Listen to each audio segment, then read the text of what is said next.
Okay, good evening everyone. How are you guys doing? Good. Okay, so welcome to first class of anthropology. All right. So in today's class, we'll directly start with our syllabus. We'll discuss some important concepts and start with our first chapter. Okay. So before that, a little bit brief. In the previous orientation class, I told you how your approach towards mains should be. Okay. For those who have missed it, and for the others, let's very quickly revise what I expect you to do in the next few months, about 4 to 5 months, what you are supposed to do when we are, together preparing for anthropology. All right. So this is 2025. All right. So till December, I want you to focus on anthropology. Okay. About 4 hours every day. 4 hours when you have classes with other GS classes, including anthropology class, you have to give 4 hours. So probably about 2 hours of class and another 2 hours of reading. Do this with me every day, and by December, you would be exam ready for your mains next year. All right. So you have to read in a consistent manner. That is what I expect you to do. What happens is, a lot of things can prevent you from doing that. Some days may be very hectic. Some function will be there. Your friend's birthday party might be there. Something or the other will prevent you from being consistent. See, one of the important strategy to clear this examination is being consistent. Okay, you have to have a discipline till you clear the exam. See, after that you decide what you want in your life. You will be in a position where you can take a little bit, excuse and do something else. But until you clear this examination, you are expected to have discipline, be consistent. Is that okay? It's a tough examination because lakhs of aspirants are giving this exam. Okay, so all of them have access to classes. Not all, majority have access to classes, notes, strategies. Everybody would have watched toppers videos. They would have downloaded the materials, whatever it is. So all those things are common for majority of aspirants today. It's not like you are, very lucky that you have access to this class or this optional subject. Okay, there are lakhs of aspirants who are also privileged like you, working hard like you. Is that okay? So you have to make sure that you are at the top of the race. So how do you do that? By having a discipline and consistent in your preparation. Bad days, good days, they are very natural in your preparation. Okay, overcoming all of that and being consistent is what is expected out of you, whether it is GS, whether it is optional subject. Is that okay? So if you do this, you will be in the race. Okay, otherwise you go on delaying and then it becomes difficult. As years pass by, your ability to clear the exam will go on reducing. You are young now, you are enthusiastic, okay, you have less fear because you have not been exposed to all the problems that this examination has. So you are out there giving your 100%. After 2-3 years, when you are exposed to the examination, when you don't clear prelims or mains, etc., fear creeps in. Okay, society will put pressure on you. Economic pressure, social pressure, political pressure, or whatever. You have to get married, have babies, or get a job, take care of yourself, take care of your younger brother, siblings, etc. So under that condition, it will be difficult to clear. I'm not saying you can't, I'm saying it makes it much more challenging. The easiest time to clear this examination is as early as possible. Is that okay? So for that, content, understanding, attending the top classes, attending my class, or whatever is important, but is not the only thing. You have to be consistent. So till December, okay, focus on anthropology. Same thing with GS, etc. As your mentors and teachers are going to tell, follow that. With anthro, I will tell you till December, make sure you do this. I'm not asking you too much of time. Okay, go back home and spend about 2 hours to read what we have done in the class. Is that okay? So you will be relaxing in the class, understanding the concepts, listening to me. There is no much physical work from your end because all the notes material that is required is in your hands already. So you listen, understand, appreciate these concepts. Go back and read it. If you don't read it then and there itself or on that day itself, okay, it just goes accumulating. You know, it will go on piling up, and after 15 days when you open, it will be too much. And then it is very easy to blame others, your whatever. But who is going to suffer? It is you alone. So don't let that happen. 2 hours after class is what I expect you to do. Is that okay? I know it is tough. Okay, because you're already attending GS and other things from morning to evening. It is tiring. You have chosen to do this. Okay, and the rewards are very, very big also, very good. You get a lot of power, respect, responsibility, ability to contribute to the society. If it was easy, everybody would enjoy it. It is not. It is not easy. So therefore, you need to be at your best. That okay, keep it simple. Consistent agi, okay, be regular, have a discipline. Okay, other than that, the strategies, what to read, which current affairs to read, how many tests to give, etc. All of them, you know, you are already being exposed to all of that. With Anthro, I will tell you. Okay, but again, I'm telling you, in addition to all of that, discipline is important. When I say discipline, be consistent in your preparation. Have a system in place. When you have to get up, okay, what time you will take a break, what all time that I have that I can use for studying. So have a system in place. And then it will be after few days or weeks, it becomes very automatic. You will be in autopilot mode and it gets very easy. In the beginning, yes, it's going to be tough. I know, I have also been in that place, so I know it is tough. I started preparation when there was 2 optional. So imagine 2 optional with GS paper. Is that okay? So it was even more tougher, and even CSAT was part of your, you know, it was counted for the rank. You guys have to just pass the CSAT paper. Okay, so I have been in that more tougher environment. Okay, in that context. But today, what has happened is competition is even more, you know, lakhs more people have entered this race. Okay, so in this environment, there are a lot of things that you have to do. One of the most important one is being disciplined. That okay? So that is what I expect you to do in the class. Be regular to class, understand concepts in the class, listen, enjoy, write down important points when I tell you to. Okay, go back home and read what has been done in the class on that particular day. Saturday, Sunday, you can revise what has been done in that week. 5 days means 10 hours class. In 2 days, you can revise all of that. If you do that consistently, as I told you, by December, to a large extent, you will be exam ready. Then worry about prelims and GS paper and all of that. That's your headache. Okay, my commitment towards you is that by the end of December, you should be exam ready as far as anthropology is concerned. So that after prelims exam, whenever you feel you have given your best prelims, you open anthropology book, you should be able to remember and know what exactly to be done before your mains. No, that's my responsibility. It can be fulfilled only if you give that, you know, disciplined approach towards anthropology. Is that okay, guys? So this is what you do. So after January, we will be completing class even before December.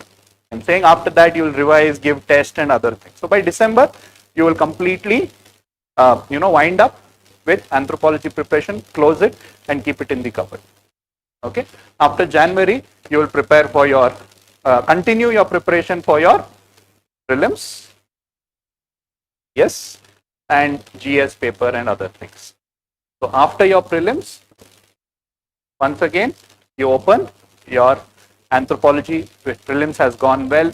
You will also be excited to read this subject once again. Is that okay, guys? So this is what you can do. Okay, right. So yeah, so that's the first attempt strategy. Is that okay? So if you're planning to, you know, give your exam in 2026 and in 2027 will be the result.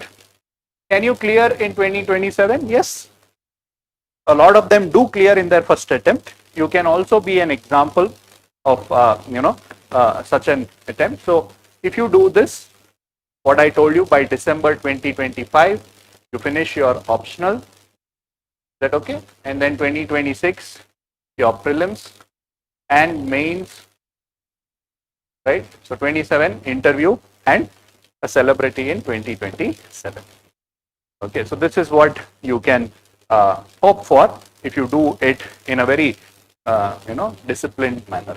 Okay, other strategies, motivation, toppers talk, all of that is supplementary to your preparation. A good notes, a good class are important, but without proper discipline, you're not able to clear this exam. You will be lucky then. Okay, luck will shine for those who are more disciplined in this examination. All right.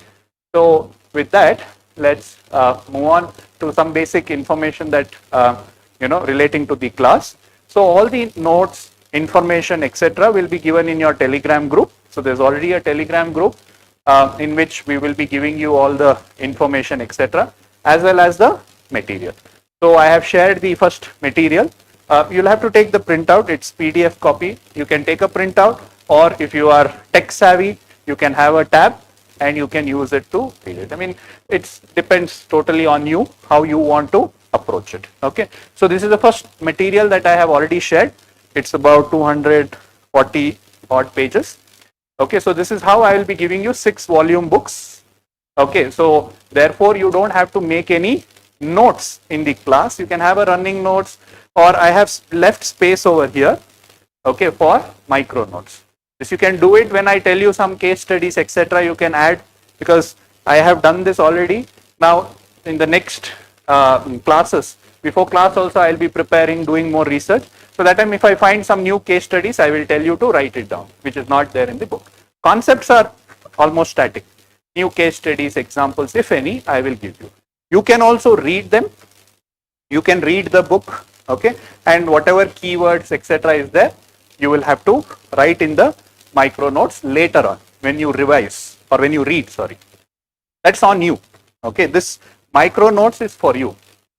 Is that okay? So that this entire page, whatever is important words, facts, keywords, will be written in this section by you. I am not going to decide it. What you feel you can't remember but is important, you should write it down. Is that okay? So what you are supposed to write in that place.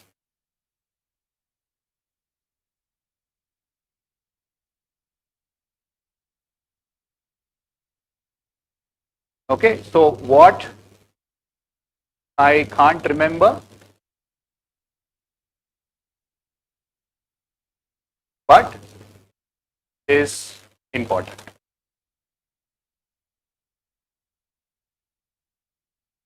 This is what you will write in that place. Is that okay? Like in a movie, you will understand the story. You will know there was a hero, there was a heroine, hero is poor, heroine is rich, heroine's father is a real estate person, whatever. Then they will fight, then they will do something, they'll 10 Tata Sumo, etc. will run behind it, and so the story you will know. So what are the things that are important and you have to remember? Names. Who is the hero? What is the hero's name? What is the heroine's name? Is that okay? Which company the hero was working? Which car did he drive? How many cars were there in the final sequence event? Okay, what is the villain's name? So those are the facts which makes the movie complete. Story you will remember. Okay, the facts you can't remember for a long period of time, but is important for you to write the answer. Understanding? Yes. So those things has to be there in your micro notes part. Okay, so now again I have told you about this in the orientation, but again let me tell you, repeat it again. So what are the things that you have to make note of? Micro notes. Okay, so you will be writing the facts that are there in that page. Okay, it could be examples, it could be some data, it could be some names. Okay, examples. You'll understand when we do the class now. Example or case study. You can write down this if you are not able to remember later. Okay, so examples or case study, important data pertaining to that particular topic. That okay, some names. Okay, so names of anthropologists, names of books in which they have mentioned this story or the concept.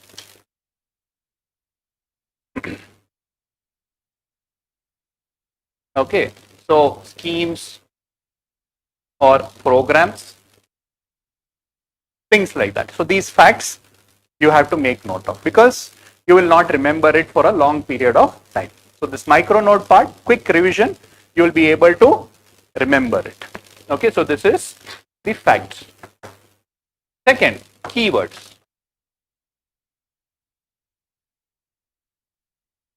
Keywords, which is important for understanding the concept. So keywords relating to the concept, which you have to mention in your answer. That keyword has to be there. Like see for example, in GS, if you are talking about inflation, okay, rise in prices. That's a keyword, it has to be there. However you write otherwise, that's up to you. Rise in prices or general rise in prices. So that's the keyword for inflation. Okay, so however you define it otherwise, these three words should be there in your definition. So as we see now, when we discuss some topics, I would have also underlined those keywords. I've already in the notes, if you see, some of the words are highlighted, bold, italics, etc. So those are the things that you have to mention, write in your answers. You can't by heart everything. You can by heart these, or you have to by heart these. Okay. Then headings and subheadings. So this is what you will be writing in your micro notes part. You can write it separately also. You can keep a small book.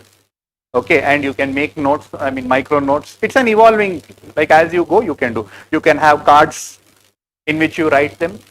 Okay, keep it in your pocket in a restaurant when you are waiting. You can take it and you can read it. So when you do this repeatedly, okay, these facts and information, etc., will be there in your, memory for a longer time.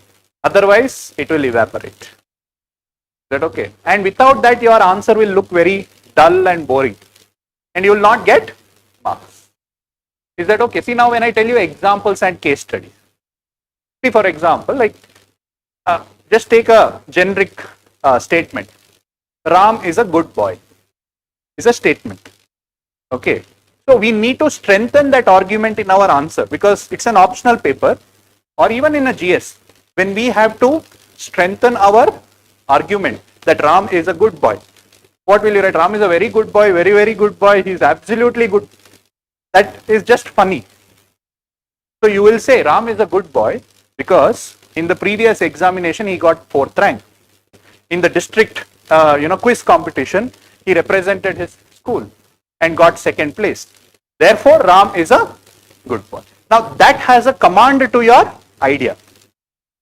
That is what is expected from you when you write an answer. India is a growing economy. It is growing. It is growing. It is growing. If you write, it's again very funny. So instead, if you write, India is a growing economy. According to World Bank report, India's GDP is 4% above world average. Yes. So that gives you that impactful statement point for the examiner. The examiner will therefore be impressed. So like that, you should have as many case studies as you require. There are hundreds of them. I'm not expecting you to read all of that and remember. You will choose which I can remember, which I feel is important. Okay, through practice, through previous year question papers, etc. You will get to know, okay, yes, these are important.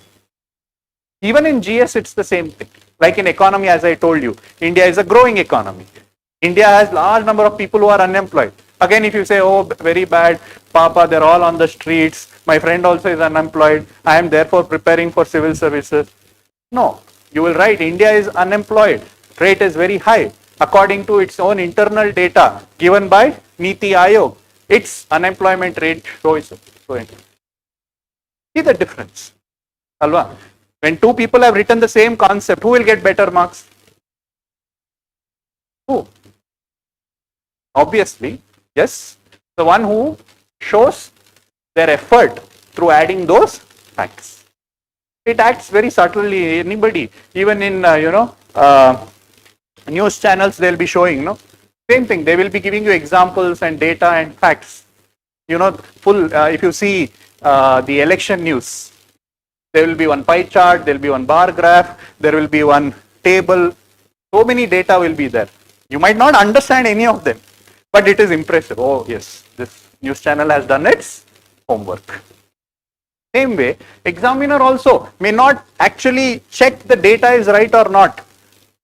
Just as an estimate, if it is okay, he will accept it. Is that okay? So, therefore, to impress the examiner, you need all of it. Names of anthropologist and book. You can't say, some anthropologist from Britain gave this concept. Okay, so that anybody can do it. Why should you get better marks compared to others? Right? Same way, keywords may concept may keyword should be there in definitions. Okay, in ideas to explain, you need to have that definition. Is that okay? And headings and subheadings will help you or trigger your thoughts. When you see a heading, you will write 5 lines on it. So if you have 5 headings for a topic, you will write 25 lines. You are understanding? Because I don't know if you have ever attempted to write a mains answer. I don't know in GS have you ever attempted. Okay, when I gave my first attempt, okay, my preparation also was not that good for my mains. Okay, I knew the concepts and I thought, chalo, we'll see what will happen in the exam, because I also didn't have so much time. I did not do these things. I learned, I did these mistakes myself. Okay, so that time what experience I faced is, as soon as I started writing the mains answers, I knew the concept, but information, I could not write more than half page, 1 page. Why? Because the information was somehow jammed in my head. I don't know if you had that feeling. Very soon you will have it. It will be stuck in your head. It is jammed and it's not moving forward. So these headings or subheadings will trigger thoughts and answers will start flowing. I hope you understood what I'm saying. Yes, because these are concepts which you will realize later. Like I told you, I have realized it from my mistake. So therefore, it's my duty to make sure or at least inform you that you will be doing such mistakes. So if you have these headings, okay, you will not be doing that mistake. I'll show you an example when we pick up our topics.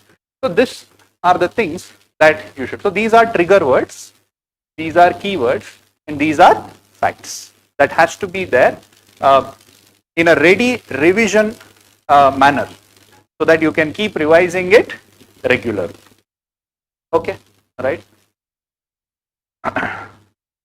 Yes, so the materials I'll be sharing, handouts, workbooks, anything that I have to give, I will share it in the class. You can take a printout of the same, or you can use a tab to do it. Using a mobile phone would be very difficult. Okay, so even if you have a tab, you can underline, circle it, add some additional pictures, etc. into that and make it more attractive. Otherwise, you can have a printed copy and you can keep revising it. So 7 books you will have, okay, for you to revise. Right. So the first book is I have already given, the others will follow soon. Okay, so those who have not yet taken this book or got this book, you can download it from the Telegram group. All right. So there are other 6 more volumes on theorists, Indian anthropology, tribal, physical, cultural, and biological that I will be sharing as in well in advance before the next class. Is that okay? And then there are some standard textbook. Even after class, somebody had asked me the other day. So for them, okay, these are some standard textbook. You can refer. Okay, can refer in the sense that if you have the time, if you have the luxury, you can definitely refer it. But would I suggest you at this point of time? No, it's not required. Okay, maybe when you have time, you don't know what to do. So much time is there. Okay, I am like getting bored. I finished all subjects. If that's the case, yes, you can read these books. Otherwise, you can buy it and keep it for some quick reference, etc. Probably it might help. That okay? All this is there in the course, introduction material that I had given in the previous class. You can go through it and you can purchase it. Some questions that usually is asked: how many classes? So since I'm not dictating the notes, so I plan to finish it in 55 classes, somewhat like that. So which might be extended over 3 months. Okay, 3 months. So how many classes? 3 months. So some students had approached me, management, for changing the time, etc. But due to my personal reasons, I won't be able to take in the morning. This is the only time slot that I am comfortable in taking. So you might have to make that adjustment if you feel that anthropology will help you clear the exam. So for 3 months, you might have to make some changes, sacrifices.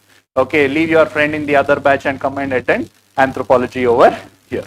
Is that okay? So that is something which you might have to do. Even otherwise, you can watch recorded classes either of GS or of anthropology. Where there is a will, there is a way. You can always meet your friends after the class. Is that okay? So I think, if I was in your place, if there was clashes, etc., either I would have changed the class or I will be comfortable watching the recorded classes, etc. It's not a big deal. All right. Because if you want to find reasons, you will find hundreds of reasons. I will find hundreds of reasons. Okay. So that's the thing. So 55 classes, let's say 3 months. Okay. We'll keep a target of 3 months: September, October, November, worst case December. Okay, but not extending beyond this year, right? Then till when the recorded classes will be available? Actually, honestly, I'm not the person to decide that. Probably for 6 months we can make it available minimum. All right. Then if you join late, I mean not you guys, for those who watch this video later on, okay, what should you do? You can start watching from the new section that we are going to start. So we will be doing this class in 6 sections.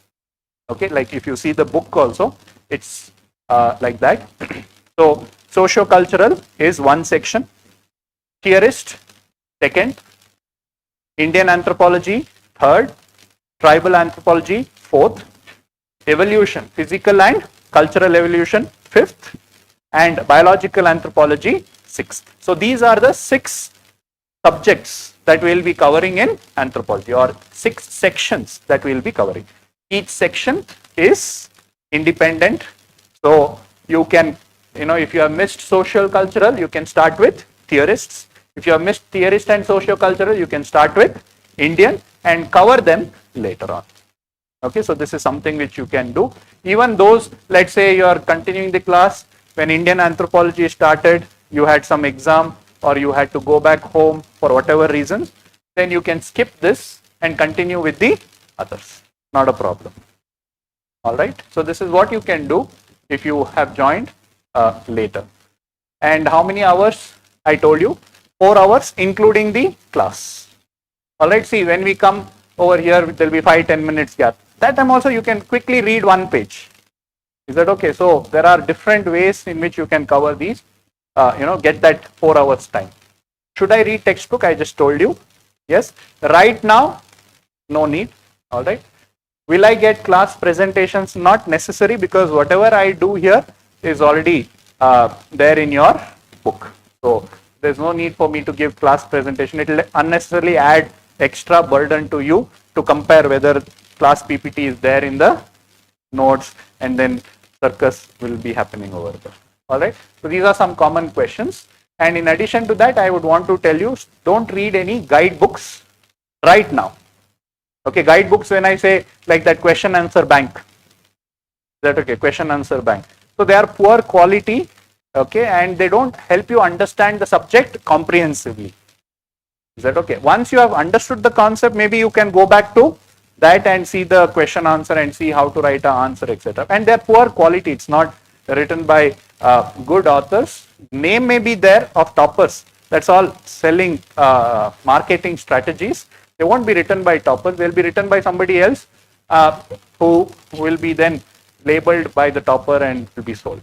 You see the topic that we cover, and then you see it once, you'll get to know what I'm trying to say. They are poor quality. They just give you some kind of a satisfaction that, oh, I'm doing, so many questions, but they are not useful.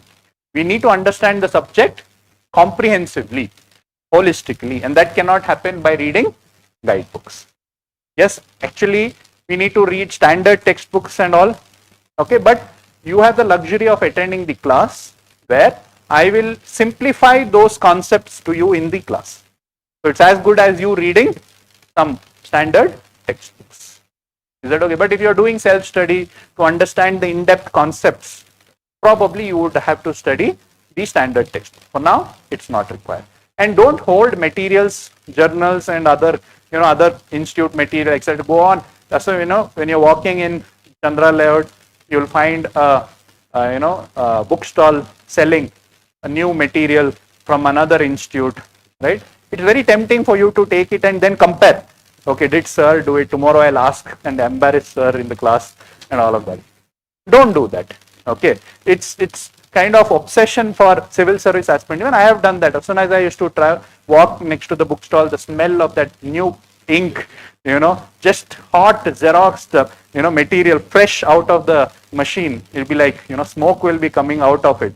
It used to be, very tempting, to take it and put it in your bag, go back home and write your name in the first page. My God, the pleasure is something which only we aspirants could have understood, right? So don't do that. I understand it's very tempting. It's just waste of money, waste of time for now. You finish your overall preparation, then you decide which one to read. Correct?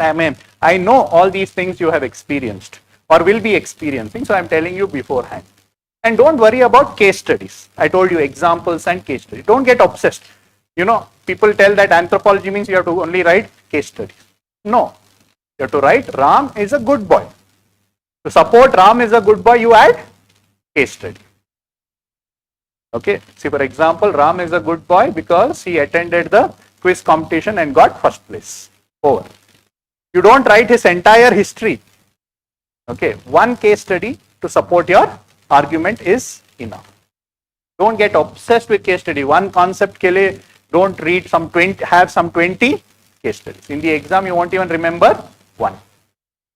So know your limits and know exactly how much you should read. And don't complicate your preparation. I don't know.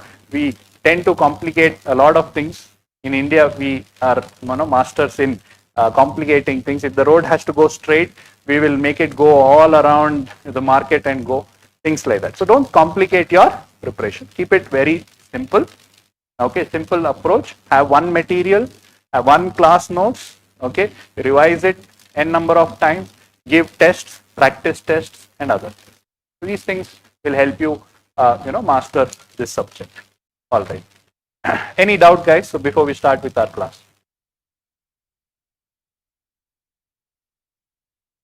Any doubt? No doubts?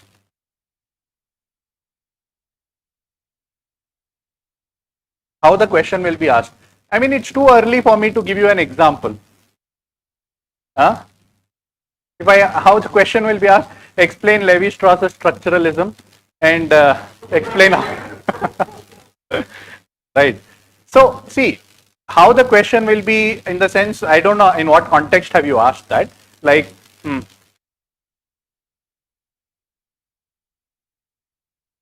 obviously, right? Okay, okay. Sorry, continue. Yes.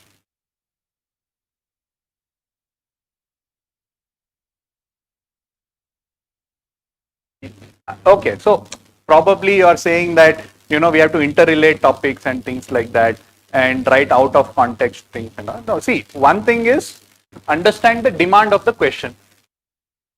Understand the demand of the question and address the demand. Don't write anything other than the demand of the question. Outside syllabus, extra, nothing.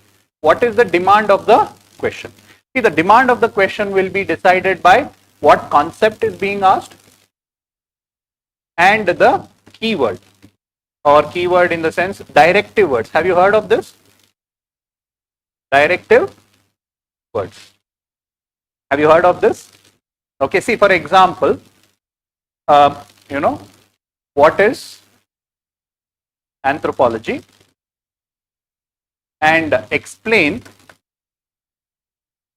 its scope and relevance. Is that okay? So over here, you have to stick to the concept of scope and relevance. You don't write anything other than that. If that's a question, if that's what you are asking, obviously you will not write about the development of anthropology, the history of anthropology. Are you going to write over here? You are not going to get marks. Ulta, you are going to penalize yourself, taking more time and space.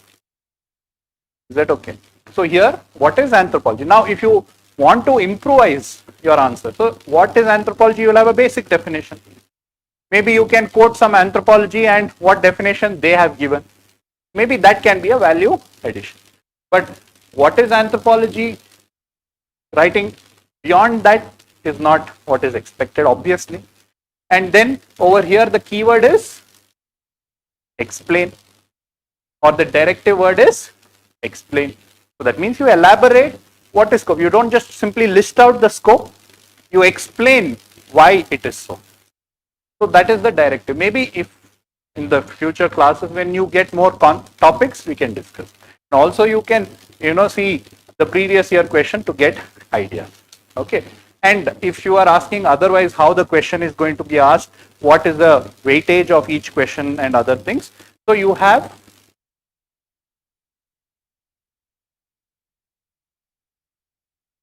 eight questions.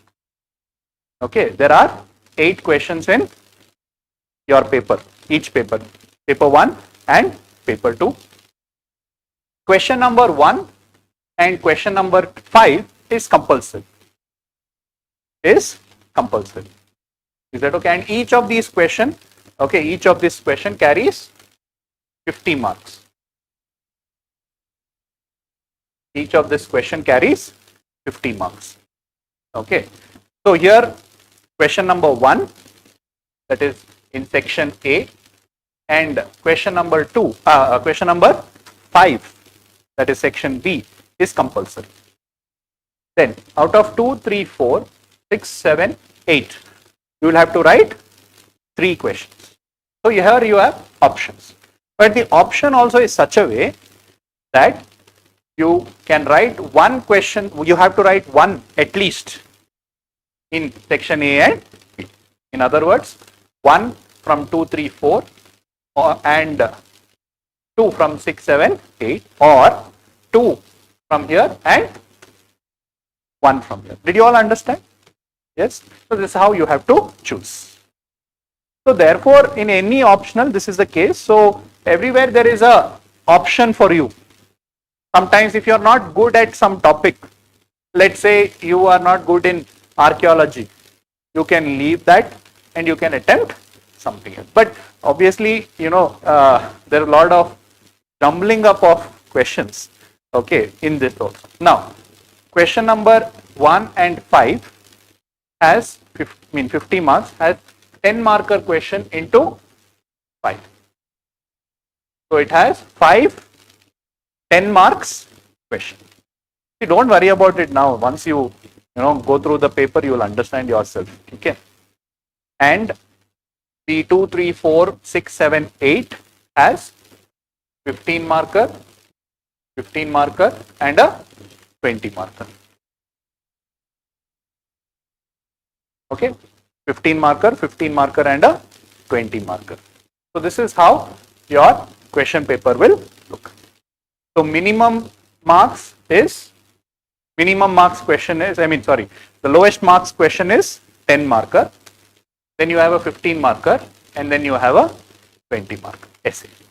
So 10 markers are all compulsory. Yes, question number 1 and question number 5, they are compulsory. Is that okay?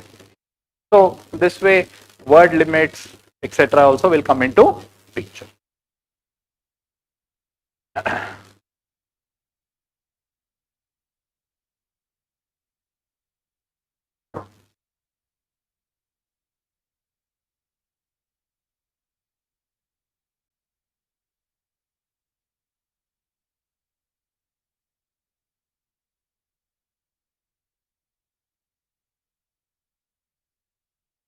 All right, any more doubts?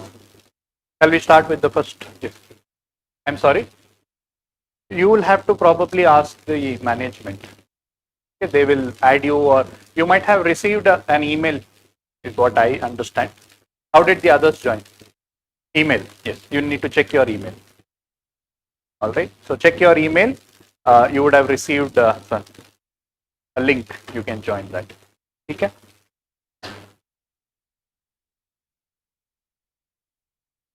Fair. Yeah. Yes, please.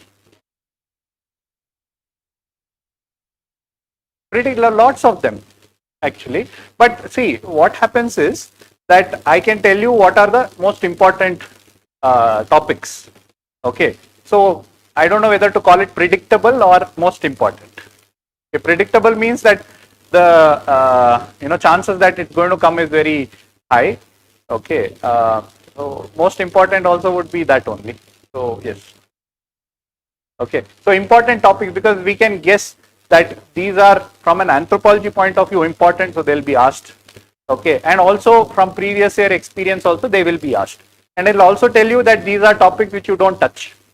Like 3-4 topics are there which is never asked, and it's quite difficult to remember also. The examiner also knows, so they don't ask that. Okay. So those things you can identify and eliminate it. Okay. Right. Anything else? So that over when we discuss in class, I'll tell you, stress on this, it's important. Class tests, I think we have discussed that. So we'll be having 6 sectional tests and 2 full length tests. It will be self-evaluation. I will not be evaluating. I will be giving you synopsis. You can show it to your mentors or you can peer evaluate. I will be giving synopsis. We'll be discussing in class. You can check it on your own. Okay. Right. What else? Done? So we'll start. Right? Okay. So today's class, we'll discuss what is anthropology and some other related terms. Scope of anthropology. Okay, a little bit on development of the discipline of anthropology. Okay, it's very simple concepts. And then we will start with our first chapter, that is marriage. Okay, so see, in our notes, what I have given you, there are a lot of names already in this particular section. So don't worry about it, because once we do other chapters where we will be discussing their contribution, when you come back, it will be easier for you to understand. For now, you just read it once. See, when I tell you Tyler, Morgan is there, Malinowski name, it all, you will be worked up, it feels too heavy. Okay, but once we finish other chapters, and then again coming back to introduction becomes easier. For me to start off with the class, I need you to have certain knowledge of the term anthropology and other related concepts. That's why I'm going to do that. Is that okay? So the names that you're going to go through when you read the book, don't worry about it. You can approach it later on. Understand the concepts now. Is that okay? Right? Right. So what is anthropology? So there are several definitions which are again there in the book. You can read it later. Very simple definition of anthropology is, it is the study of man, study of humankind. Every aspect, okay, of mankind is, or humankind is studied in the discipline of anthropology. So anthropology, I told you in the previous class also that it is derived from the Greek words anthropos and logi. Anthropos means humankind and logos means the study or the science. So by definition, anthropology is the science or anthropology is the study of mankind, all aspect of man. Whether it is the society, whether it is society, whether it is culture, whether it is biology, whether it is evolution, all of this is studied in anthropology. It is an all-encompassing subject. A holistic science of mankind is what is anthropology. Simple. Can you remember that? It's a science of mankind. Science of mankind or humankind is anthropology. It studies all aspects of humankind at all levels of development. That means past, present, as well as future. All levels of development. Every part of the world. Okay, every part, whether it is developed nation, developing nation, this continent, that continent, high altitude, low altitude, every place, all time, past, present is studied. And the objective of anthropology is to understand what is universal, which is common to all mankind. Which is common to all mankind. Like see, for example, every society will have a institution called as family. Humans are not found anywhere where they live alone. Okay, they all have family. So family is a universal concept, like that, for example. What is general? A broad pattern across society. And what is particular or specific, which is very unique to that particular society. See, for example, caste is unique to our society. Our means Indian society. It's not found elsewhere. So anthropology will study humans and identify what is particular, what is universal, and what is general. So over here, general meaning humans stratify themselves into different groups. Stratify means they arrange themselves in layers. Okay, it's a general phenomena. Okay, if you go to an office also, there will be a boss, there will be a subordinate. If you go to Indian society, people will be arranged on the basis of caste. If you go to a Western country, they will also be divided on the basis of class or race. So you understood. So the idea of stratification is a general concept. But caste system is what? Specific to India. Class is probably specific to Western society. Race specific to India or world. Okay, whatever. Are you able to understand? So anthropology does this. Tries to understand what is a universal phenomena. That means what is common to all humans.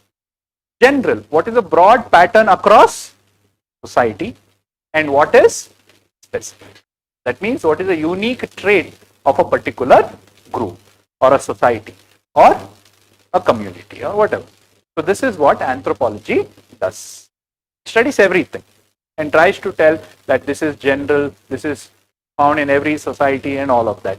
And somehow we want to come up with certain laws to explain everything about humans. That's what is anthropology. Is that okay? I mean, as you discussed, these are all very simple concept later point of time. For now, you might find it little, new and difficult, but as we discuss more, these things you don't study only. It is understood that you know it. All right. The next related term is ethnology. Understood anthropology? Yes, the next term is ethnology. Okay, so again here let's divide it. Ethno and logy. What is logy? Already we discussed. Logy is the study or the science. Ethno, anybody? Again, these are all Greek words. Okay, ethno, anybody know Greek? Behavior. Okay, then ethnicity, have you heard? Which ethnic group do you belong to? Ethnicity, ethnic. Race, culture. Okay, almost you are there, like culture, tradition, folk. Okay, folk, people. So ethno means that, folk or tradition. Ethno means folk or tradition. So ethnology means study of people and their culture or their folk. Folk means again culture. Okay. So ethnology is the science of people and their culture and life history as a group. So actually, anthropology was earlier called as ethnology. Anthropology was actually called as ethnology before. Okay, but as the discipline of anthropology broadened, they started to study not just culture but other things like biology, evolution, fossils, and other things. So that time they wanted a broader term, and therefore ethnology is today replaced with anthropology. But the origin of anthropology was when it originated, okay, whatever, the study of human society, when it began with the term ethnology. And ethnology was a comparative study. See, for this, we'll just quickly go to the development of the discipline of anthropology. Okay, I'm not talking about the historical, medieval, ancient times and all of that, even though it is there in the book. I'm talking about the development of modern anthropology. Development of modern anthropology. How did this discipline begin?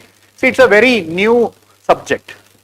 Anthropology is a very new discipline compared to other subjects like philosophy, history, economics, political science. They have a huge past.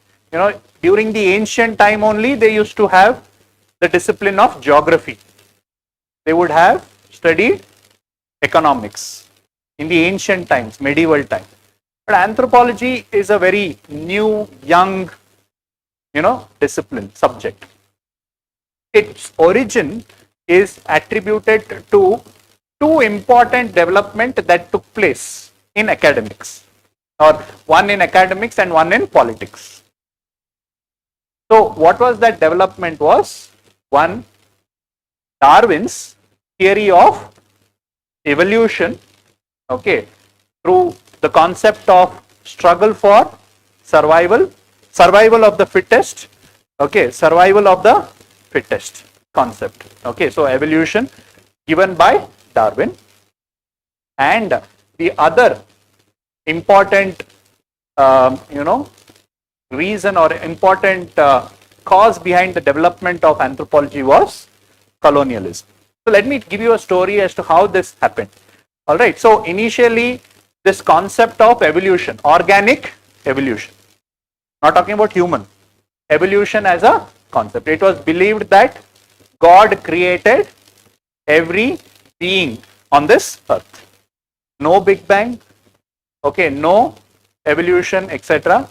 God one day got bored, decided that I will create the world and put people in that, okay, and give them lots of problem to deal with it.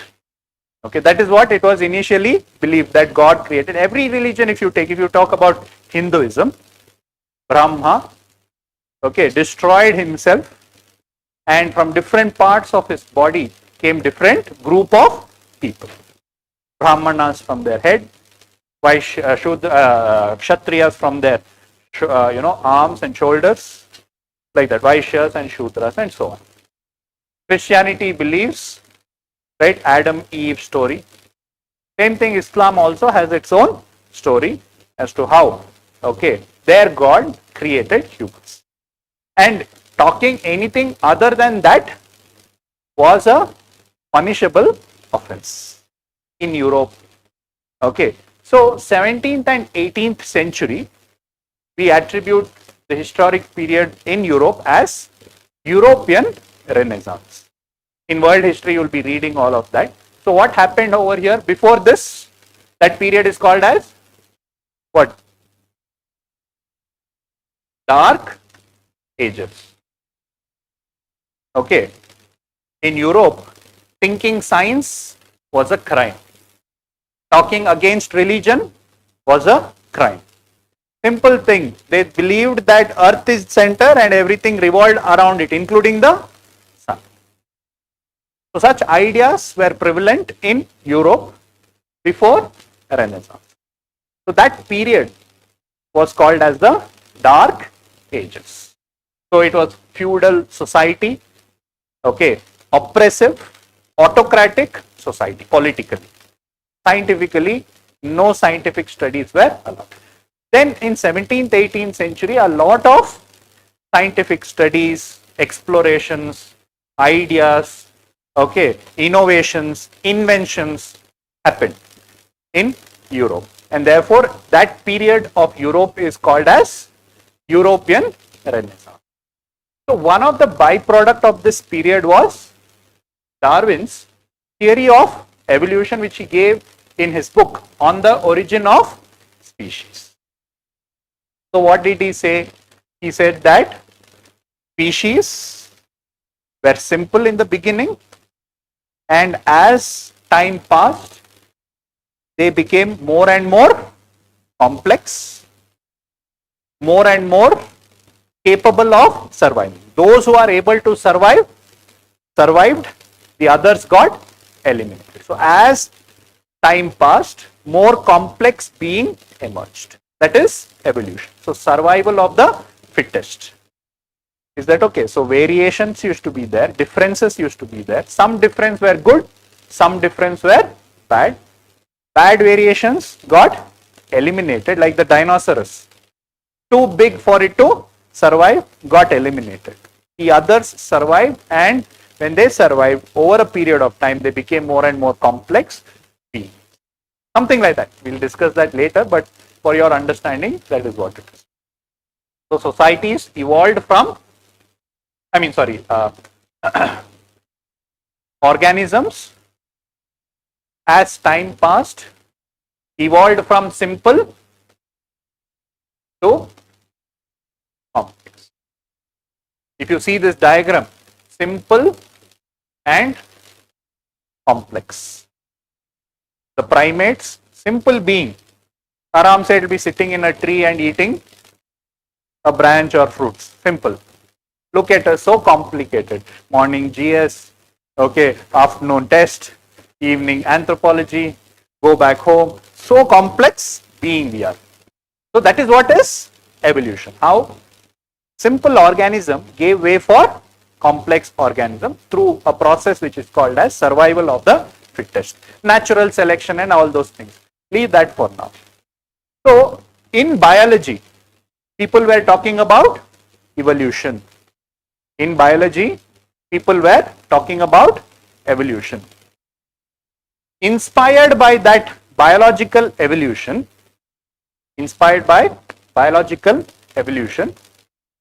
some scholars who had an inclination towards study of culture and society thought, can we apply this concept to the study of society? Does society also evolve from simple to complex? Does it?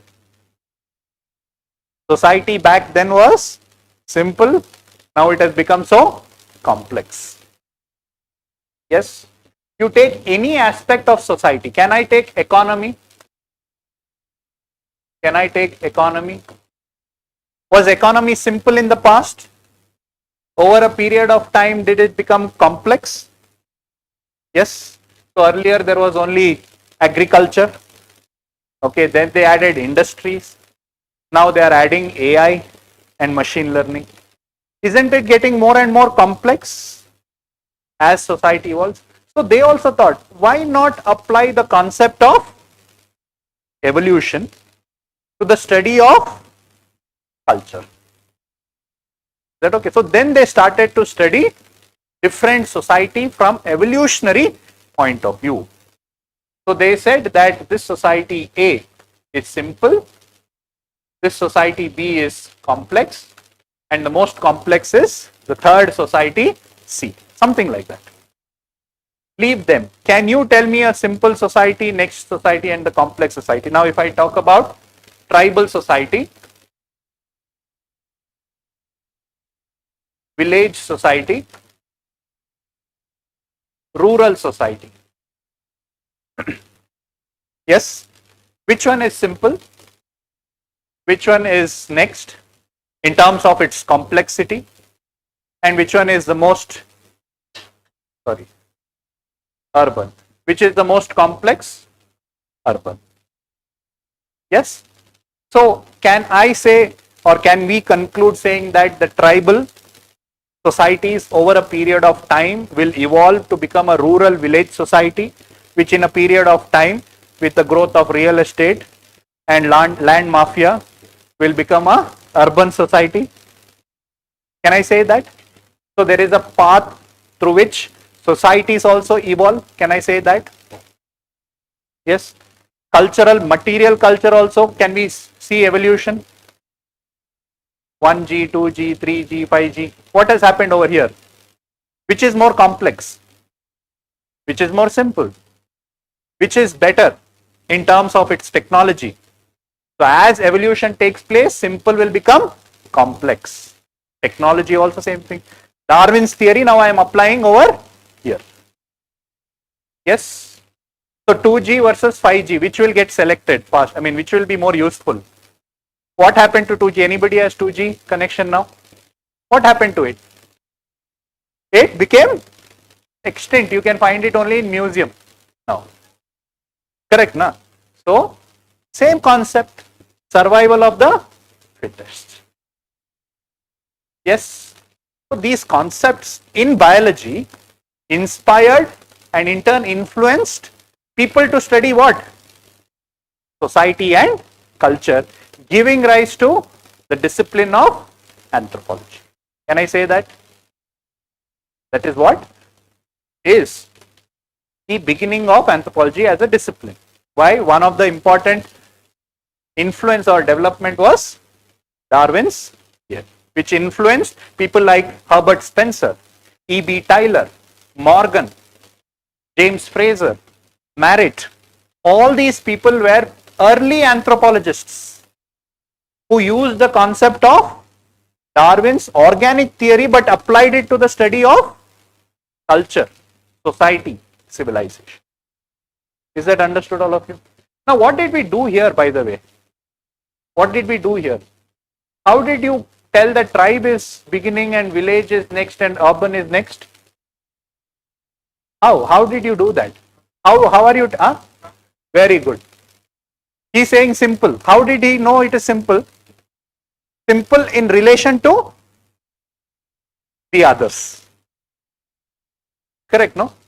So, what did he do here while doing this study? Compare the tribal with the village, village with the urban. This is what early anthropology did. They undertook comparative study, comparing one society with another society to come up with a law to describe how society has evolved. Now, can I go back to this and now can you understand? So, the discipline of ethnology was nothing but a comparative and analytical study where scholars compared one society with another society to give a scheme of evolution which is better and which is complex. Understanding? So, what is the keyword over here? When you write ethnology, you have to write, this is the keyword, which will be there in your micro note. You write anything you want, but that word comparative should be there. Because ethnology is a comparative study. You compare one society with another society. or compare the cultural practice, beliefs, social structure across different society to understand a pattern and underlying principle. What is the pattern over here? Society is evolving from simple to complex. How did you get to know that? By doing a comparative study. So this comparative study is called as ethnology. You understood? But later other theories developed. Theories were said the comparison is not good. See, now you, for example, you told tribes are simple people. How did you make that judgment? Yes. Why did you call them simple? Why did you call them simple? You know, tribes in India can identify almost 100, some of the tribes can identify 100 herbs. Okay, by just looking at them, they will know their property and why they are used for. How many can you do? And you call them simple? Yes, understood? There are tribal communities who can make weapon by things that is there around their house. Can you make any weapon like that other than taking one thing and throwing at people? And you calling them? So, anthropology or ethnology also faced the same criticism. Arey Baba, who are you to decide who is simple and who is complex? They called Indians as simple. Okay, we have such complex religion that we only don't understand our religion. And they called our religion as simple religion. You understood? So, aren't we laughing at them? Yes. So, therefore, the word ethnology was later replaced with anthropology because anthropology is much more broader stuff. But for from a discussion point of view, you need to know both. So let's come back here. So ethnology is science of people, their culture and life history, dealing chiefly with the comparative and analytical study. We analyze, we compare cultural practices like marriage, religion, okay, beliefs, social structure across different society to identify pattern and underlying principle with an objective to generate theories. Like evolution is the first theory that we are going to discuss. Like that, come up with theories to explain people's behavior and all of that. Is that okay? So this is ethnology. Any doubt? You will get familiar as you read again and again ethnology and all of that. Right. So now you understood the development of anthropology and how Darwin played a role in that. At the same time, during European Renaissance, Industrial Revolution also happens. So, in Industrial Revolution, the European countries wanted to find a new place for market and for resource. Because industries wanted resources, raw material. And after industries produced goods, they wanted market to dump these goods. Okay, so many of the European countries and their kings started to sponsor voyages so that you go find bakras across the world so that we can exploit them by taking away their resources and dumping cheap goods. Right? So that gave rise to exploration, travel, and in turn colonialism and imperialism. So colonialism also gave rise to or was a reason why anthropology became so important. So when colonization happened, the travelers, the merchants who were sent by European kings, they came and landed in exotic countries. They landed in Asia, they landed in America, they landed in Africa. And they saw people who were very different than them, culturally as well as biologically. Okay, so these people started to write about them and sent that information back to Herbert Spencer, Tyler, Morgan and their friends. So these guys sitting in Europe in their clubs, having all this information and having a sip of wine, okay, they started to analyze different societies. They said our society, urban, Victorian society, is the highest level of development. Look at India. Look at India. They have hundreds of gods. Okay, look at India. They are divided on the basis of caste, blah, blah, blah. So they are inferior to us. So they wrote theories saying that India is backward, we are advanced. In India, tribal people more backward. And they came up with scheme of evolution. They said tribal people most backward, village people next backward, and we in urban area are the most advanced. That okay? So they applied it for everything, for religion, marriage, kinship, economy. They considered themselves superior. Is that okay? So they started collecting these information to justify their theories. They started collecting information about cultures, societies across the world. They wrote about them. Okay, and when all those material came to Europe, people started to study them. This gave birth to the study of culture and society across the world. So for the first time, it was, the discipline of anthropology emerged in Britain, in Oxford University. Thanks to colonialism, which collected all these information and sent it back to Europe. Because back then there was no Facebook or Instagram or TikTok to take video, selfie and all. What would the travelers do? Travelers would write letters. One letter to their, spouse. The other letter would go to their boys.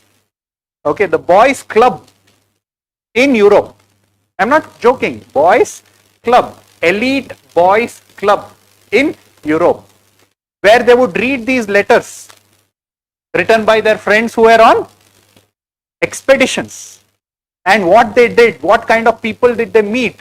They said, see macha, over here, one man has 10 wives. Can you believe it? We have to have only one wife. They would read and they would laugh at it. They would explain they would tell them, this is the kind of religious practices they are. Macha, over here, there is one society, where they worship some spirit and they go into trance and then they will dance around the fire. Okay, when they would read all of that, it was a kind of an entertainment. So all these boys who started collecting these informations, books, and started to write books.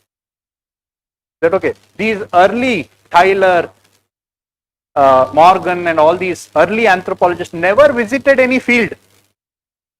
They just simply collected information from across the world from their friends, travelers, missionaries, okay, adventurers, administrators who went and wrote back. They collected all that information, started to analyze this information, develop theories, which we will do in our second part, theories. Okay, how did they do it? How did it begin? Okay, they did not go anywhere. They got those information from the colonial, travelers and other things. See, a very simple thing that we even follow today. For example, okay, can anybody tell me about caste system? Tell me about caste. What is caste system?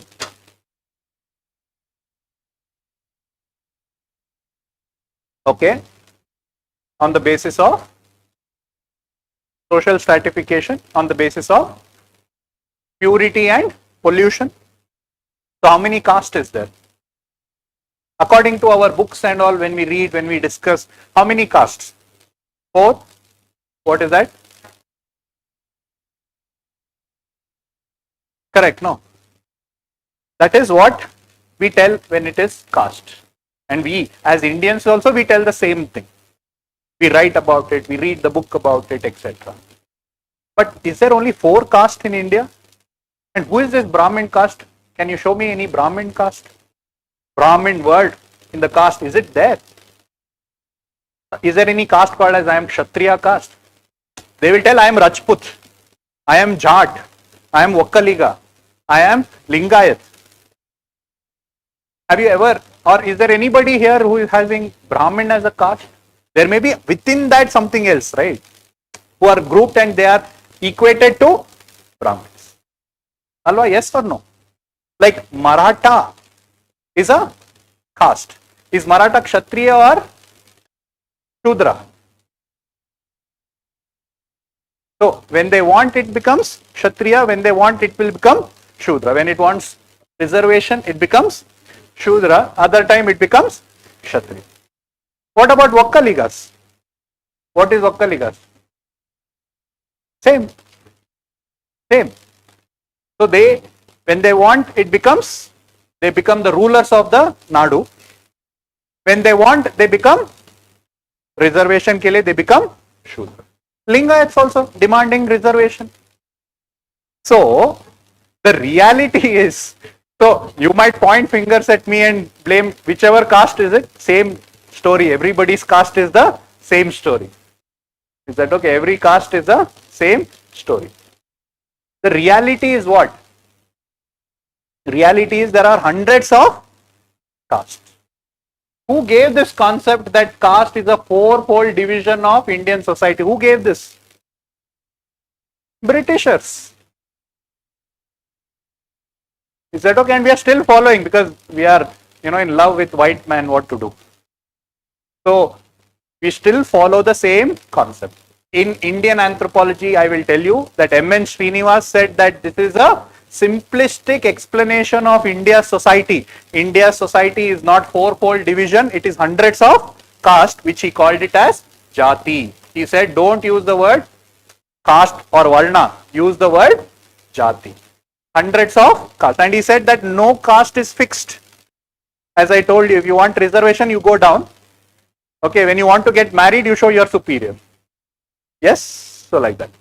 So all these misinterpretation of societies, caste, history, etc. happened because colonialists simply wrote something. The travelers, they don't have any scientific background. They wrote something, they sent it to the boys club. The boys club printed, because of their authority, they published it in journals, etc. Then in school books and in NCRT, and then we are reading it. That okay? So this is how the discipline of study of culture and society began.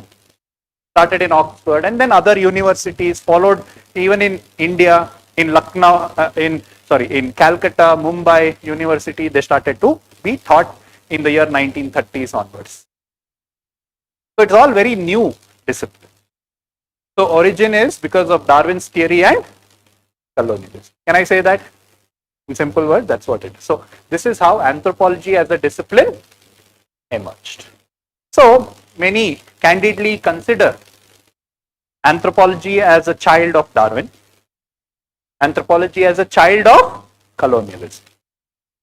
And anthropology, unfortunately, we have to credit colonialism for its presence.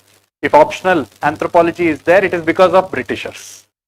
Because Britishers, when they came to India, they wanted to exploit us. How can we exploit somebody? By knowing them better. So they sponsored cultural and social studies of Indians. They wrote gazettes, they did surveys, and they wrote about Indians. And they actually made it mandatory for civil servants working in India to study that language. I mean that subject of anthropology. It was compulsory then for them to study about India. Indian studies it was called. So they, to build that content, they did surveys, census. Okay, they published journals of Indian society, tribals, village societies, urban societies, caste societies, etc. They wrote about them, and this gave rise to anthropology even in India. So administrators, okay, in order to exploit our country, wanted to study our people better, and this gave the fillip to study Indian culture and society, which is nothing but anthropology. Okay, so credit for the rise of anthropology is colonialism. And also the white man justified colonialism through anthropology, unfortunately. Have you heard of this term, white man's burden? What is this white man's burden? Yes?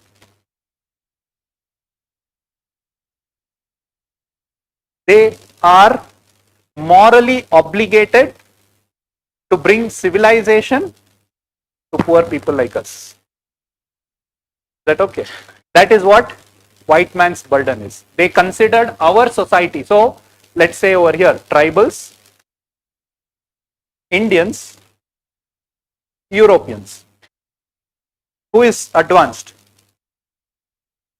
See, all of you are white man influenced. Anyways, so that's what is right. So they considered their own society superior.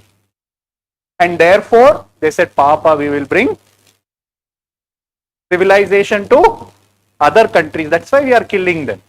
We don't want to kill them, but we are forced to kill them to bring civilization. Jallianwala Bagh was made so that people will become civilized.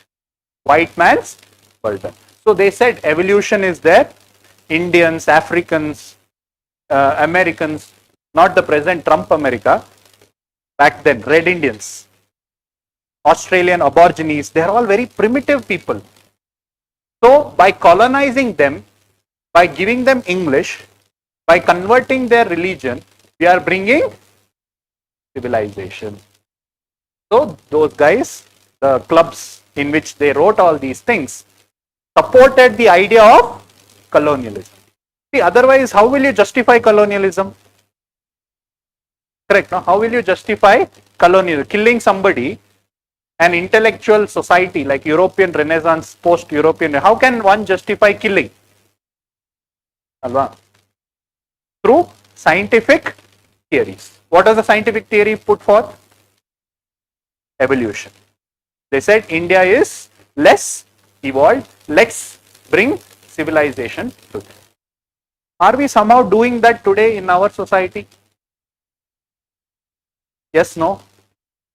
Are we going and, getting into tribal societies and forcefully telling, no, take 5G technology, it is good for you, you should do it, this is civilization, I will build a mall over here, I will bring highway to your place, you should be developed. Are we doing that? So this is what was done then also, okay, by comparing one society with another society, which gave birth to the discipline of ethnology. Is that okay, guys? See, I'm telling it in the form of story. So that now you have to remember the facts. The story is very simple. What is the story? The origin of anthropology, okay, is when people with interest in the study of society and culture, influenced by Darwin's organic theory, right, wrote about society from an evolutionary point of view. Plus, colonialism enriched the discipline with materials, yes, from expeditions, etc. Plus, they funded these programs, anthropology programs or ethnology programs. Okay, so this is how the discipline of anthropology emerged. Okay, now understood something? Yes. So what is the keyword now? If I talk about development, what is the keyword? See, on the origin of species. This is the book name. Don't you think you have to remember and write it? You can't say, Darwin, some book he wrote. You can't. You try Darwin in his book On the Origin of Species, 1859, gave his theory of evolution, something like that. Inspired by that, people with anthropological interest. Again, facts you have to write. So what are you going to make note of in the micro notes? These. Because this you won't remember for long. Darwin maybe you remember. So you don't write Darwin in your micro notes. What you won't remember is these. And also several journals which colonial masters had distributed. The names are there. Those things you can remember. Understood? Okay. Now coming back to our definition. So anthropology is over. Ethnology. Is it over? Any doubt? Generating theories. One example of this theory is evolutionary theory. Is that okay? So insight into human culture that can be applied across context. Another similar term that we use is ethnography. So over here again, ethno means people, folk or culture. What does graphy means? Graphy? Measurement? No.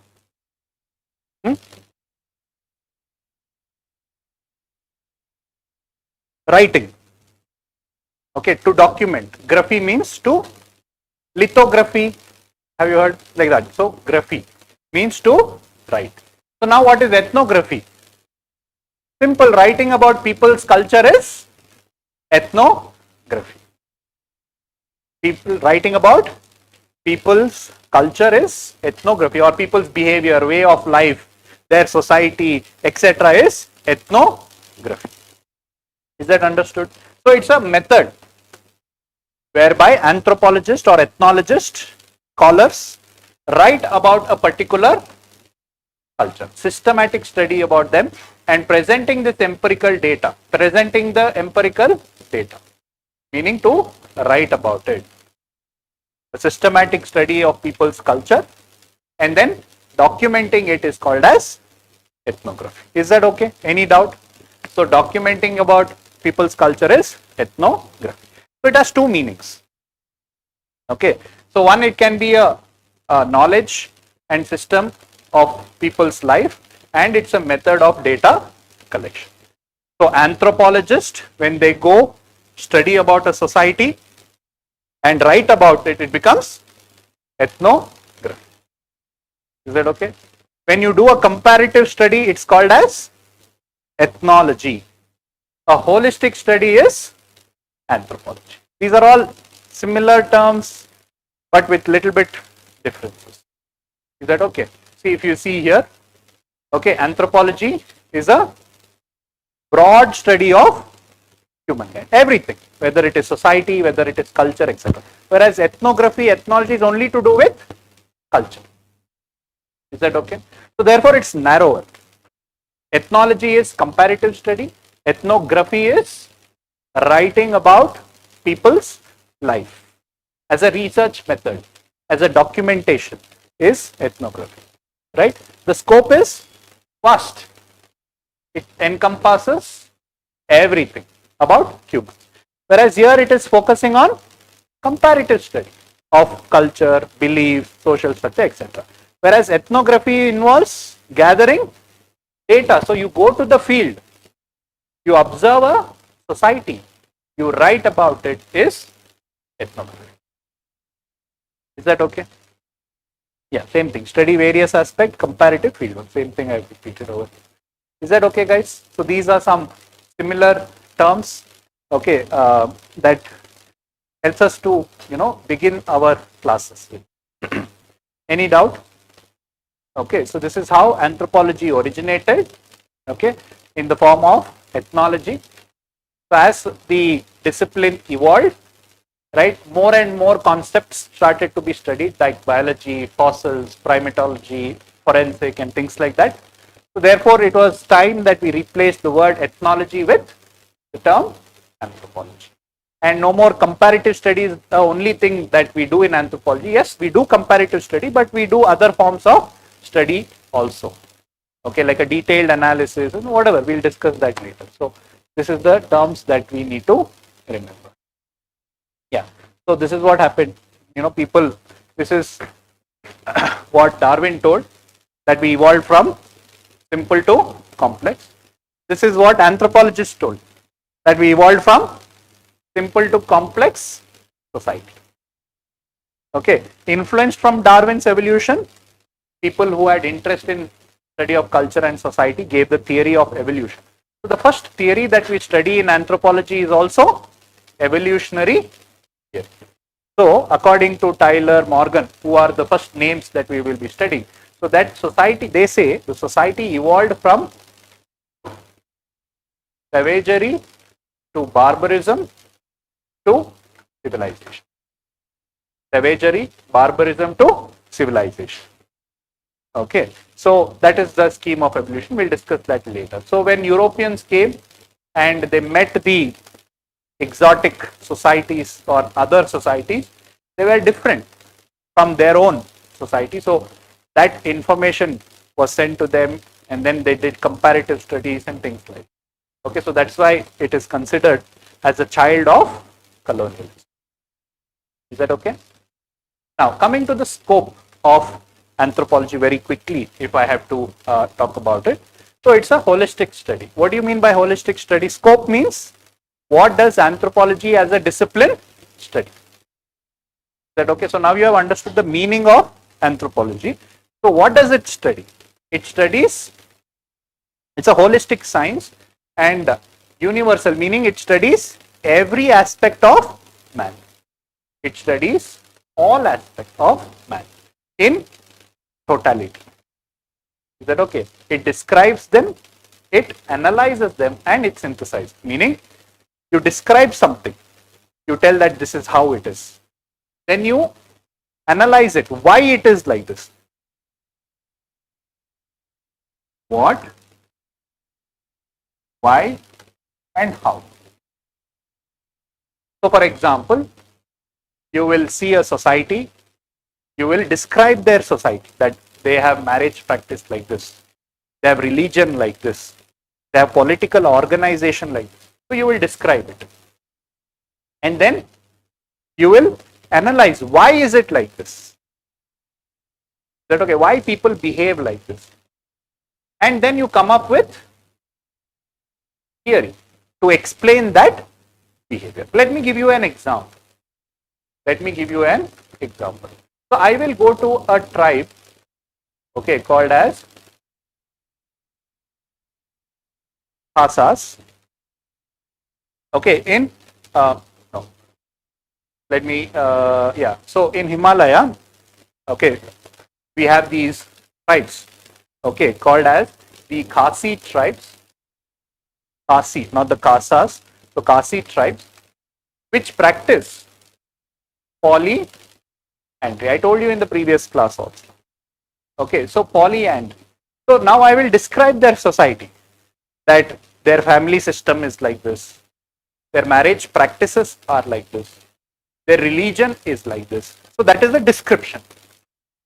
Anthropology doesn't stop at that. Then it analyzes why is it like this. Okay, so for example, I will say that they practice this because there is resource crunch. So they want to reduce the number of children born within the family, and therefore they practice polyandry. And then I will come up with theory, okay, saying that if it is this kind of society, it is going to have this kind of marriage. If it has this kind of society, it will have this kind of. So a theory is it.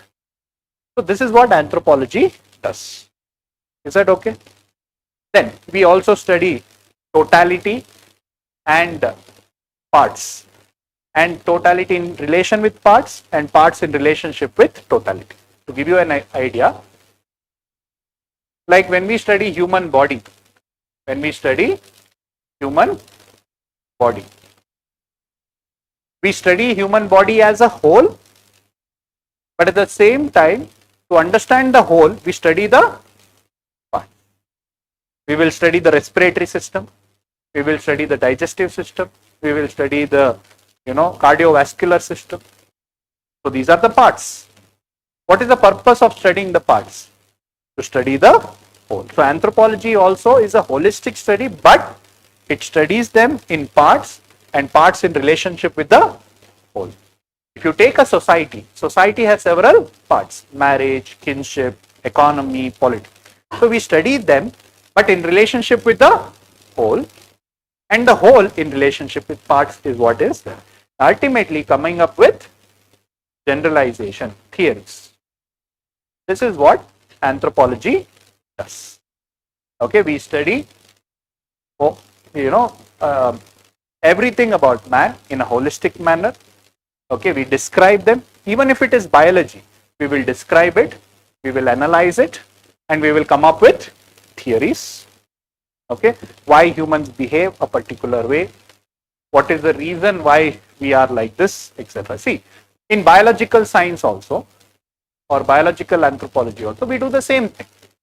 See, for example, okay, when we go to high altitude, okay, when you immediately go to high altitude, you experience certain discomfort, right? So we describe it. What is the discomfort that you're going to face? Breathlessness, fatigue, dizziness, low urine output, low BP. So these are the description. Then we analyze why it is happening. So there is low oxygen at the high altitude. Because there is low oxygen, breathing becomes difficult. So we analyze and we come up with theories. How humans adapt to high altitude. Okay, there is rules like Bergman's rule, Allen's rule, like that, which says that in certain areas where it is cold, an organism will be fat. Where it is hot, organisms will be lean. If you compare human population only, have you seen African Sudanese population? They will be very thin. Okay, whereas if you see Eskimos, they will be fat and short. What is the reason behind it? So that they can conserve heat. Is that okay? I'm just giving you an idea. Later we will take it up. So any concept in totality is described, analyzed and synthesized by anthropologists. Right? So this is the scope of anthropology, where we study all aspects, all group at all time. So basically the discipline of anthropology is coterminous with genus Homo and species Homo sapiens. So everything man does is we study. That is what anthropology does. Is that okay? So to find what is universal, general and particular is what I told you. This is the scope of anthropology. Again, it's very theoretical. Okay, just for the sake of completion, I wanted to finish it. Is that okay? So definition and scope of anthropology. Is that okay? So we try to find unity in our diversity. Whether it is culture, whether it is biology, we try to find what makes us humans in spite of the diversity. That's what anthropology does. Is that okay, guys? Any doubt? Yes. So these are all the keywords what I have told. You can write, 4-5 lines on each of them later in the exam. If a question is asked, what is anthropology and what is the scope of anthropology? It's a very simple question. Nobody asks such simple questions anymore. But I'm just giving you an idea. What is the scope of anthropology? Is that okay? Any doubt? Okay, so we'll end the class with that. All right. So in tomorrow's class, we'll continue with this. We'll be starting with marriage in our first class, in tomorrow's class. So where we will be trying to define what is marriage. We will try to understand what is the rules of marriage, whom you can marry, whom you should not marry, and who will come behind you if you marry them, etc. We will discuss that in marriage regulation. The types of marriage, incest taboo. Okay, what is this concept of incest taboo? That is sexual relationship between close relatives is called as incest taboo. Types of marriage, like based on structure, monogamy, polygamy, polyandry, polygyny, group marriage, all those things. Functions of marriage and marriage payments. So how much money you will get when you marry. So all that marriage payment, dowry, bride price, bride wealth, okay, things like that we will exchange. So a lot of transactional things that happens during marriage. So you might have an idea of marriage. You might have an idea of marriage, but there are so many variants. Let me just touch upon that to help you understand how interesting the subject is. All right. So you might have just known few types of marriage. Okay, a boy falls in love with a girl. Okay, and then they get, run behind the tree. After that, they will sing songs. The father is not happy. The mother is not happy.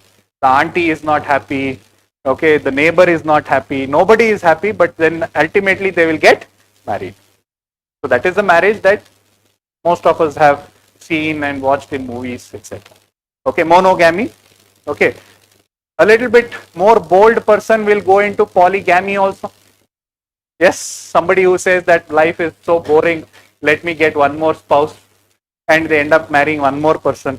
Yes, so polygamy, in that polygyny, polyandry is not very surprising, correct? Maybe polygyny is not surprising. Polyandry is still, kind of still a topic that most of us are not very comfortable with. Polyandry means one wife, one, a girl marrying more than one man. That is polyandry. Is that okay? Polygyny, it's okay. Like, for example, in India, Islam allows for polygyny. So that's okay, right? But there are other forms of marriage also, which we will have to study and put that within the framework of marriage. Leave the ones which I will tell you, but can you only tell me some marriage that you see today with the changing social value system? Yes? Same-sex marriage, homosexuality. We are still struggling to legalize it. Many societies are still fighting today to legalize it. Morally, many of them still find it taboo to talk about it, to even look at it. As a society which we brand ourselves as civilization. But there are so many societies in the world, across the world, which legalizes, legally accepts homosexuality, homosexual marriage. For example, women marriage is seen in many societies. So we need to remember some fact, but the story behind it is just for our interest. Societies have actually promoted women marriage. So what happens is, in some societies, inheritance is through women. Properties, etc. is inherited from women. Okay. So, like a man should have a child so that his properties, name, title, status will be passed on from him to his child, correct? Same way, in a matrilineal societies, women is more important, men are waste. Women are more important. So, inheritance is through women. Title is through women. Okay. Property is through women. So, if a woman does not have a child, let's say in a family there is one girl and she doesn't have a child, she is barren, she is not able to bear child, the santan will come to an end. The parents are like, oh, what to do, no child, my daughter is not having a child, what to do?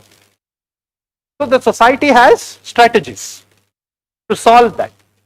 So here what happens is, the girl is designated as a man, is called a cultural man, and is married to another woman.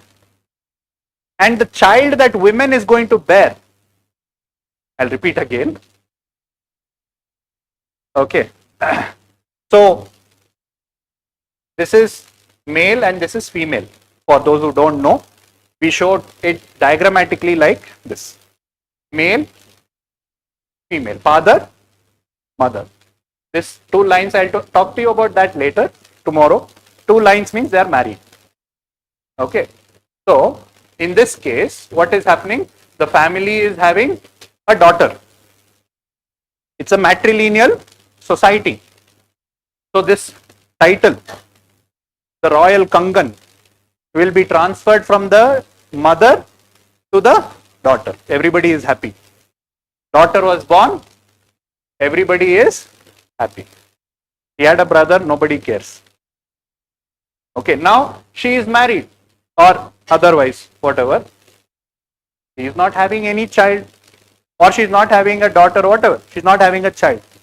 Okay, everybody is in problem. This royal Kangan, how will it go down? Yes, so the society will designate this daughter as a male and get that person married to another woman. Yes, will get married to another woman. Women marriage. Yes, it is allowed. Aram se big root and all will be there. Is that understood? Women marriage. Everybody is there. They will cry, all those dance, mehendi, haldi, gildi, everything. Okay. And then magically she will get pregnant. Magically she will get pregnant and will have a daughter. But whose daughter it will be considered? The person who was designated as. So this daughter will belong to that family. And that royal Kangan will now transfer to this woman. Is that understood? So magically means obviously there is a biological father. So biological father can be any male member of that girl. Meaning of this girl, brother, cousin, anybody can get that person impregnated. So that is what is women marriage. Okay, so her lineage, her family will designate her as culturally male and even pay bride price. Bride price is opposite of dowry. Bride price is when man pays to get married. Many of you might not know that is actually happens. Dowry is when women pays to get married. Bride price is women is paid by a man to get married. So they actually pay bride price, contract a marriage between women and women and do it. So who is a biological father? Cultural males, brother or some other man will magically make that person pregnant. Why? This will allow the sterile women, andre barren women, to have a child and contribute to her lineage. You understood? In modern times, do we have this system? We have. It's called as surrogacy. Is that understood? Something like surrogacy. Alva. So here it is practiced culturally. Look at them. So advanced. And we call them primitive. Which society has it? Societies like Azande, etc. have this kind of marriage over here. So Nuers, Zulus, Yoruba society, they have women marriage. Similarly, have you heard of ghost marriage? Marrying a ghost. It happens. Marrying a ghost. Again, last topic for the day. Okay, so I leave you with that thought process. So, why would somebody marry a ghost? So, let's again talk about a story behind this. So, this is the family, father, mother, and their 3 children. Elder brother, middle brother, and younger brother. Okay, all of them are married. We are talking about the second brother. So, the second brother got married. Yes, before, getting his wife pregnant, khalas. Okay, marriage night, he was driving, he was drunk, he met with an accident and he died. Like in many society, like in Indian society, where we believe without children, the doors of heaven will not open. So we have to have children, only then it will open, because children will give hell over here so that we can go to the heaven there. Is that okay? So, now this person died without child. This Atma will be haunting the entire family here. So, to get peace, rid of that spirit. So, this person, that is his wife, will marry,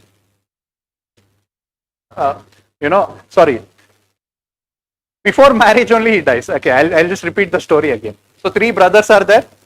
Okay, all 3 are not married. Okay, even this person is not married. Even before marriage, okay, he went on a college trip. In that college trip, he died. Okay, before marriage. You understood? Before marriage, he died. Okay, so now his dead spirit is haunting everybody. He comes to the classroom and haunts everybody. So they want to get rid of the spirit. So in that case, what they do is, they will find one girl who is willing to marry the ghost. You understood? Okay, willing to marry the ghost. So then they will put the dead person's picture, okay, and then she will, go around him or whatever. There will be rituals, and then finally, after the end of the ritual, that girl will be considered married to the dead brother, and magically she will get pregnant. Magically she will get pregnant. Okay, that means she's allowed to have relationship with the dead man's brothers. Is that okay? It is legally allowed. And she will become pregnant. The child will belong to whom now? The child will belong to the girl and the ghost. Ghost marriage. You don't have to go too far to have such examples. Aishwarya Rai, before marrying Abhishek Bachchan, was married to a peepal tree. Do you know that? In so many societies, when the girl, when they see their Gotra, Gitra, something, they will say, oh, this is Manglik. The first husband will die. Have you heard that kind of concept? First husband, Kalas. Okay, first night only he will die. Okay. So what do they do? What do they do? They will catch hold of some papa street dog, bring that street dog and get that street dog married to that girl. Night mein, that dog will die. Over. Next, everybody is safe. Is that okay? That is also called as, there is a term for that, fictitious marriage. Fictitious marriage. Okay, with that we'll end today's class. So we'll take it up from here, the different types of marriage and other things. Okay guys, so tomorrow at 5:30, okay, all of you get this book, okay, and start reading. Today it's okay. From tomorrow when we start marriage, you will have things to read. Okay, thank you. Have a good day.